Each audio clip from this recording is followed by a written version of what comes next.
faktor-faktor yang mempengaruhi desain dari produk.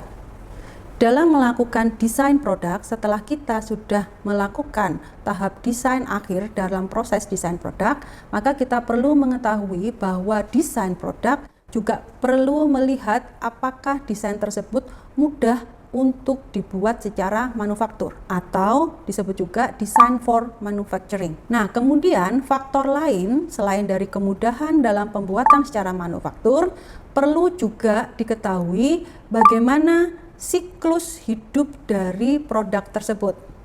Dan ketika kita melakukan desain produk, tahapan apa yang sedang dilalui oleh produk yang kita desain tadi. Sekali lagi bahwa desain produk bisa meliputi produk yang benar-benar baru, atau berarti di dalam siklus hidup produk dia berada pada siklus introduction, atau kita melakukan desain yang baru untuk produk yang sudah ada. Nah, kemungkinan di sini posisi produk ini pada tahap kedewasaan yang menjelang decline. Nah, jadi desain produk selain dari memperhatikan kemudahan dalam manufaktur, perlu untuk dilihat juga posisi yang kita desain itu adalah produk yang benar-benar baru atau produk yang sudah berada pada tahap kedewasaan atau pada tahap maturity menjelang penurunan atau decline.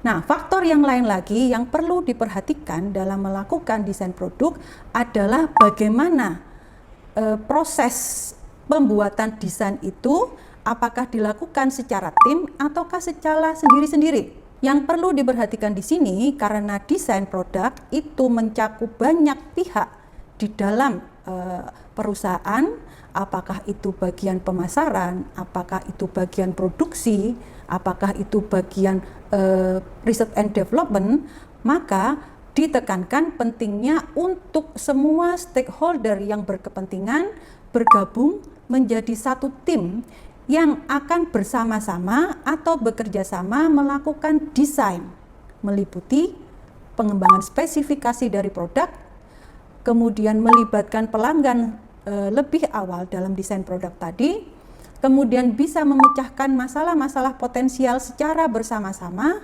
sehingga ini secara keseluruhan dapat mengurangi biaya yang akan ditanggung oleh perusahaan karena kesalahan-kesalahan dalam implementasi pembuatan produk.